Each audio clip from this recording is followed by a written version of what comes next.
कृष्ण की तीन चेतावनियां जो आज भी सच होती है।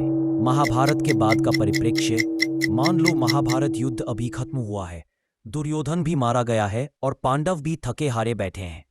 पांडवों के मन में एक सवाल है, अब क्या होगा? आने वाला युग कैसा होगा? युधिष्ठिर ने नारायण को पुकारा और पूछा, हे वासुदेव, कृपया बताइए, आने वाले समय में हमारी दुनिया कैसी होगी?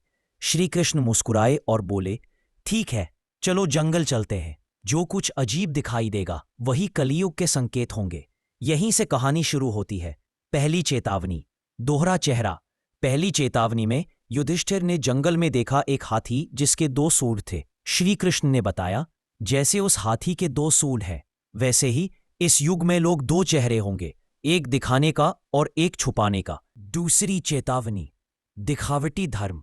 दूसरी चेतावनी में अर्जुन ने देखा एक पक्षी जिस पर वेद मंत्र लिखे हुए थे, फिर भी वह मृत जानवर का मांस खा रहा था। श्री कृष्ण ने कहा, यह दिखाता है कि कलियुग में दिखावे के धर्मगुरु स्वामी बहुत होंगे।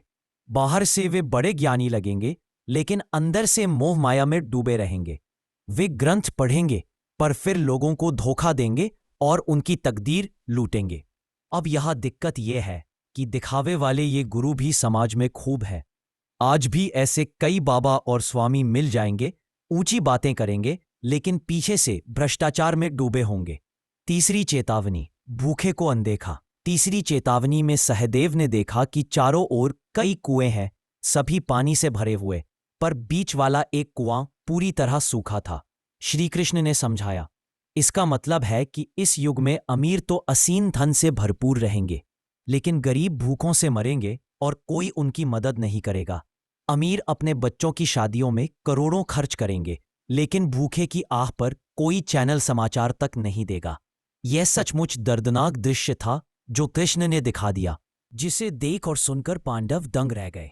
तीनों चेतावनियों से हमें जो सीख मिलती है वह यह कि समय चाहे कितना बदल जाए, इंसान का स्वभाव एक जैसा ही रहता है। वह लोभ, दिखावा और बेरुखी से भरा रहता है। पाप और मोह के इन लक्षणों को कृष्ण ने पहले ही बता दिया था। भगवान कृष्ण की ये तीन चेतावनियां सच में आज भी हमारे चारों ओर दिखाई देती है। सोचने वाली बात तो यह है कि भविष्यवाणी इतनी सटीक निकली कि आपने भी कभी ना कभी ऐसा कुछ देखा या महसूस किया होगा। नीचे कमेंट में बताइए, लाइक और सब्सक्राइब जरूर करना।